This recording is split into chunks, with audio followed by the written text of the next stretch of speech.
start getting like, ugh, no. Please don't. No, yeah, I'm cool. You don't need to, yeah, it's cool. Hey everybody, today I am here with the fabulous PlanWithLaken.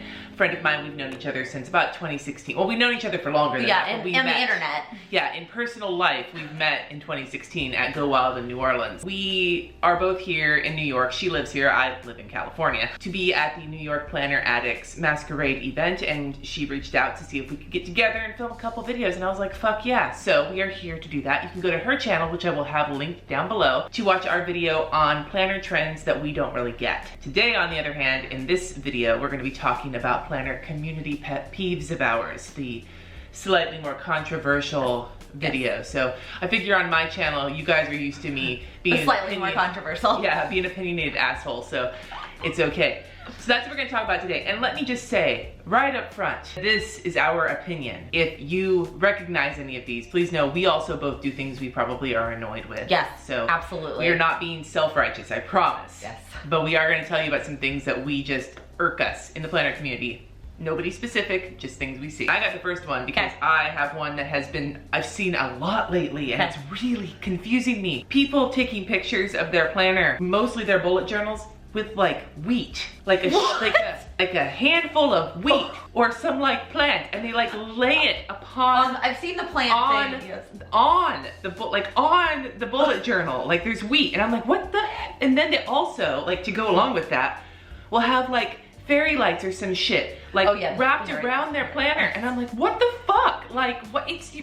The staging in general has gotten a little out of control. Yeah, it's so extra, and I'm just like, what is with the wheat? Yes. Like, what are you trying to say your planner is not gluten-free? Like, what is going on here? This is a gluten-only planner channel. Like, I see that, and I'm like, do I just go to Michael's and buy some fucking fake plants and just put them direct, like, not even next, it used to be that people would stage with plants near their planners. Now it's on their planners. Now it's on, like, what's gonna happen next? You're gonna close the planner with like wheat in it? Like, where is this going? It seems messy. I don't understand. Yeah. I don't understand, and it's one of those things where it's like the more I see it, I'm like, somebody must have done this, somebody popular must have done this somewhere, and now other people think that they need to do this to get likes on Instagram, and I'm like, but why?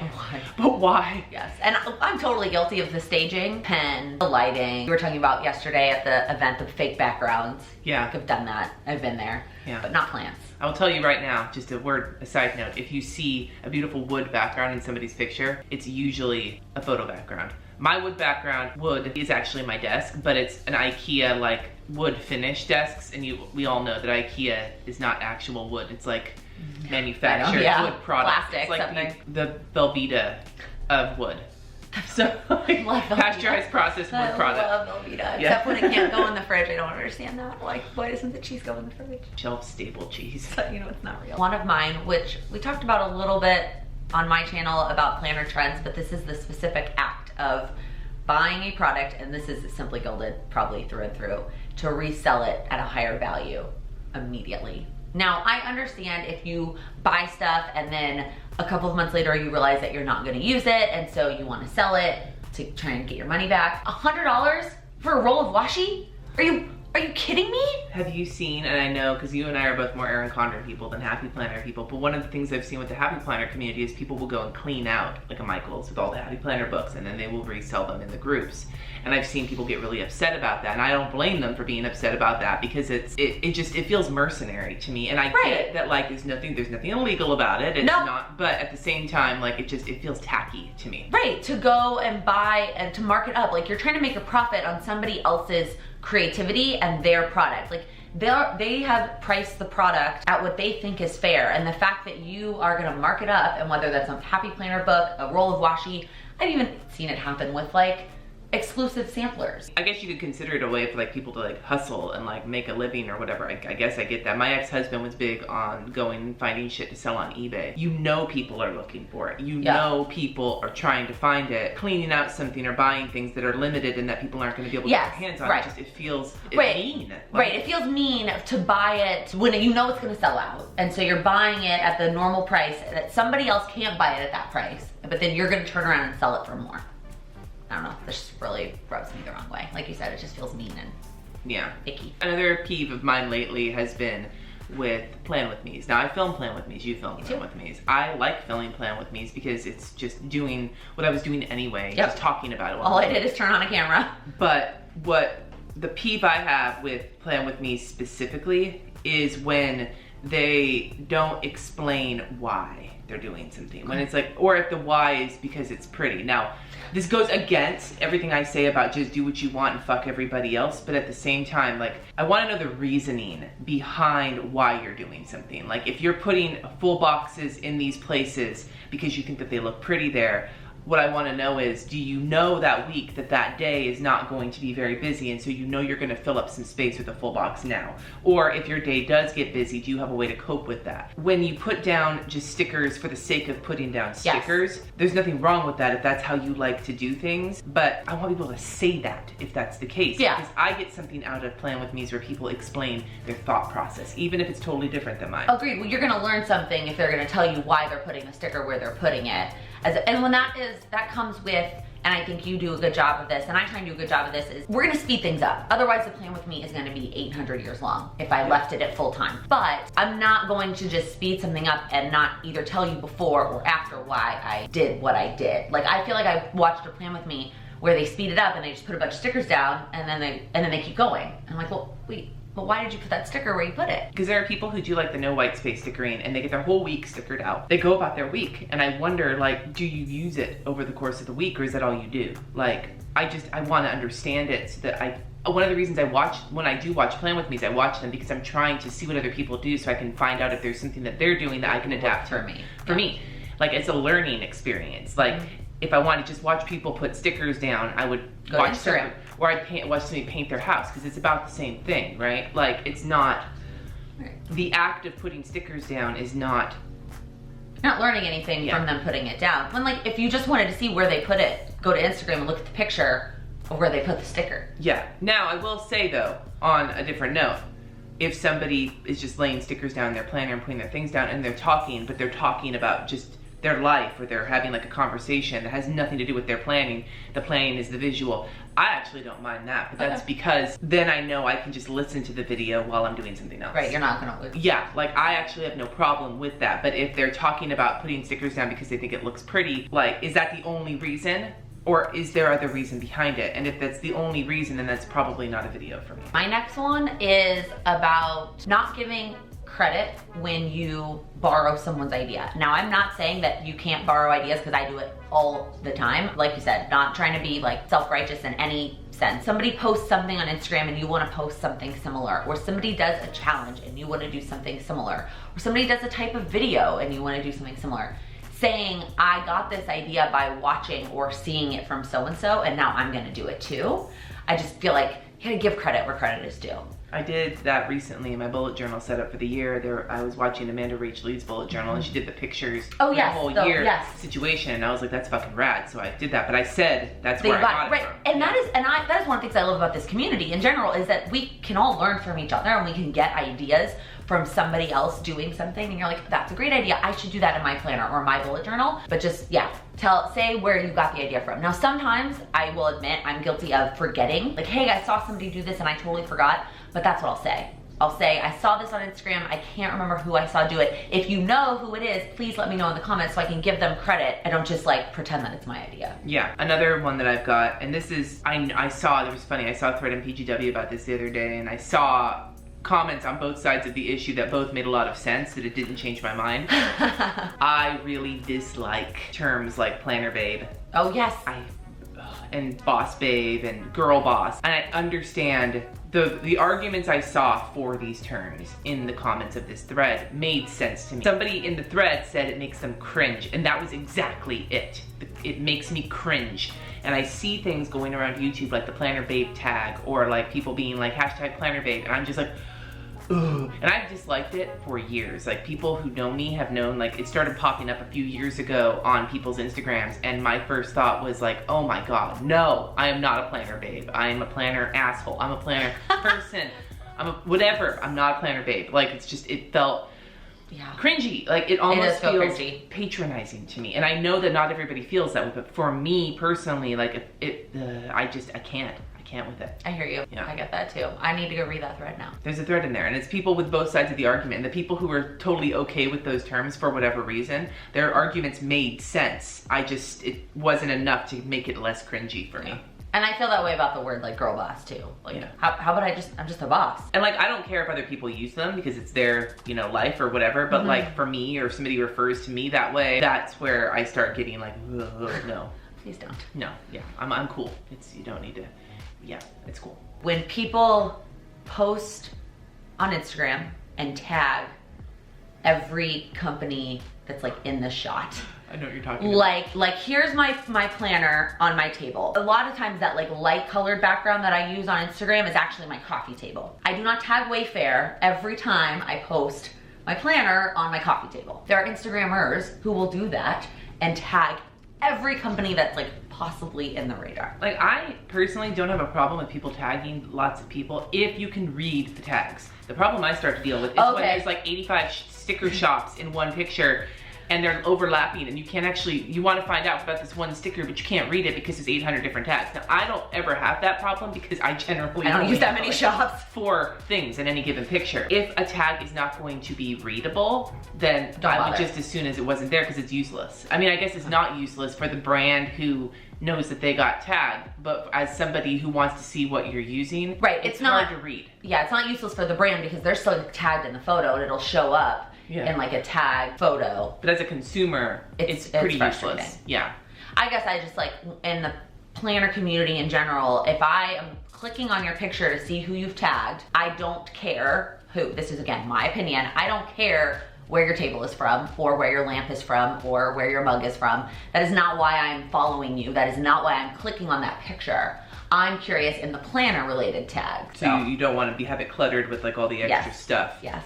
Yeah. That's just me. Okay, so I have one that really irks the hell out of me, and it is the way that people coalesce around a brand or a YouTuber or a planner person, like their fans. Now, I love the people who watch my videos. All of you guys out there are fucking rad. I think you're amazing. I have noticed for the most part, you guys have not done this, but maybe it's because I don't sell anything. I don't get the kind of blowback. But when somebody has constructive criticism for a brand or whatever, and people who are fans of that brand or that person come in and they take it as a personal slight on someone that they like, and then they go after it. I hate that. And it's been really bad, especially because so many of the brands in our planner community are associated with the person who started them, Yeah, and they have the name of, Erin Condren said that one time, that she said if she'd go back and change anything, she wouldn't name the company after herself. Yeah, like she's associated, even like Happy Planner, like everybody associates it with Stephanie Fleming. And so if somebody has constructive criticism about Happy Planner,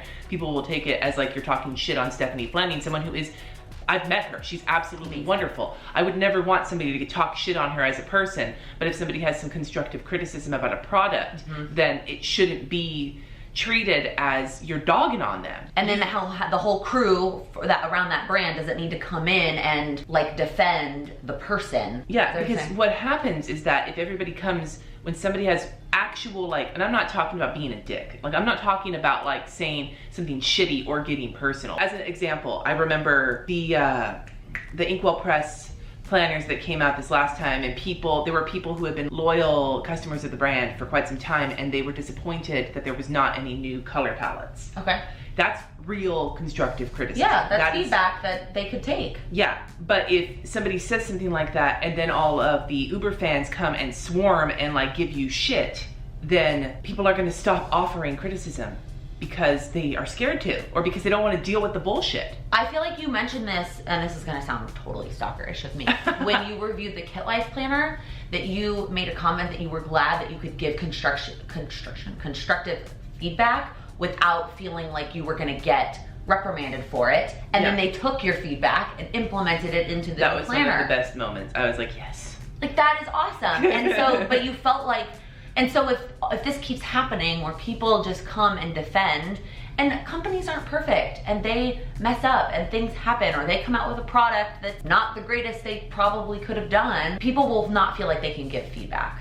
I'm gonna throw some actual tea here and actually name a name. one of the things I've noticed recently, and this is actually not planner related, but a lot of people in the planner community like this person, Rachel Hollis, has gotten a lot of flack recently because some of her quotes aren't original. They are famous quotes with a couple of words changed, and they've been put on the Instagram giving credit to her. And people will call that out in the comments, and then the fangirls will swarm that person. I don't care how much you like someone. If they're being called out for something that is obviously something that they screwed up on, they're not saying, I don't like you because you look a certain way. I don't like you because you act a certain way. They're not giving personal criticism. They're saying this thing that you did is not accurate. And when people swarm them, it's a bad look. It doesn't just look bad on the people who are swarming. No, it makes her look bad because she's letting her fans do that. Yep. And I'm throwing this out there and I'm naming a name, and I'm probably gonna get people give me shit for it, but it pisses me off. It makes me really angry. I have my own feelings about like her book and everything. I'm not talking about that. I'm not talking about that here. I'm talking very specifically about the reaction of her fans to the people giving criticism and her letting them do that and not saying this is not okay. Please don't. Please don't. Yep. I'm gonna fix my mistake or whatever. When you let them do that, it makes it so that it makes it look like you're not okay with people giving you constructive criticism. Or that you're okay with doing something wrong because you know that the fans will swarm. Yeah. And come to your defense. And like, I don't think that a person, a brand, whoever is responsible for their fans. I think there is a point where you are not responsible for the actions of these people. But if you don't say anything about it, especially if it's getting bad, if you don't say anything about it, it's one of the drawbacks to being a personal brand on social media, is that you have these people who are willing to go and be assholes in your name on your behalf. We're all adults. We all are responsible for our own decisions. It doesn't change the impression that it gives people. Yeah. That's a great one. Yeah. I just dropped some tea. Now everyone's gonna be like charging me in the comments saying, Cindy, goddamn, why are you talking shit on her? But it bugs me. The reason I brought it up specifically is because it's happened quite a bit, and it's a really perfect example of how somebody's fan worship of a person clouds their judgment when it comes to interacting with other people who actually have legitimate criticism. There's no nuance anymore. There's no room for criticism. It's either you love this person or shut the fuck up. Yes, it doesn't have to be black or white with brands also. I think that's the other problem, is people think it has to be, you either have to love everything they do or you have to hate everything they do. And like, it's no secret that I love the Erin Condren brand and I use a lot of their products, but I try to be really honest. Like I talked about on the video on my channel, my puffy stickers to my seasonal surprise box were totally cut off. They were not centered. And I said that, like, the sticker is so off center, like, you know, companies are gonna mess up. You can still like her and like her book, and I'm talking about back on Rachel Hollis, and support her brand. But if she does something wrong, you don't have to support that wrongness. And that shouldn't mean that if you say this thing that you did is not something I'm down with, but I'm still cool with because I got value from your book, or I get value from your videos, or I think that you're great in all these other things. I disagree with this thing you do, but this other stuff you do is great for me, so I'm still a fan. I'm the same way. There's like, there's no brand, there's no product, there's no nothing that I love unconditionally. That if I'm gonna spend my money on something, then I'm going to look at it critically one way or the other because I work for my money, and when I put it somewhere, I want to be getting value and the best possible quality that you can get. One of the things about the internet and social media is it gives us an opportunity to let brands know when we would like something different or something better or something whatever. And like, again, all of this in the context of, I feel that constructive criticism needs to be that. It needs to be constructive. So if you're telling somebody that something that they did isn't accurate or whatever, my opinion is that it should be phrased in a way where it's not antagonistic. It should just be phrased, and it can be matter of fact, it could be whatever, but like not in an aggressive, like I'm trying to like push buttons, jab you in the middle of the ribs or whatever. You know what I mean? Like, and that's my personal opinion. I feel like a constructive criticism will be better taken if it is given in a constructive format. But at the same time, you could be as constructive as you want to, and if the Uber fans get a whiff of it, they're gonna still be mad at you because you said something that they don't agree with, and so you're morally wrong, which is, it's like emotions versus like analytics, maybe is a good way to put it. Like, I'm talking about a product and like an issue with the product, and they're taking it as if I'm impugning the character of the person. Yes. Does that make sense?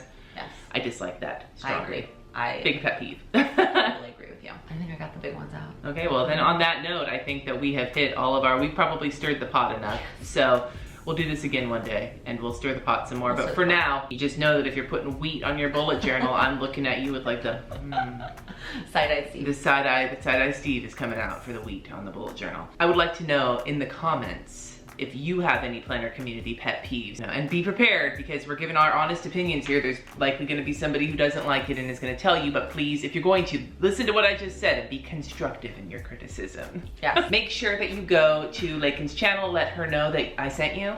Yes, if you come over, say hi in the comments that you came over from Cindy's channel. Yeah, and thank you for coming on. Thank you for hanging out with me. Thanks for coming all the way to New York. Oh yeah, I'm about to fly back. I'm about to fly back in a couple hours. The time changes. Like, you didn't have time to get used to East Coast, and now you're like, bye. Yeah, see you later, East Coast. Anyway, you guys, as usual, thank you so much for watching. Subscribe if you haven't already, and I will see you next time.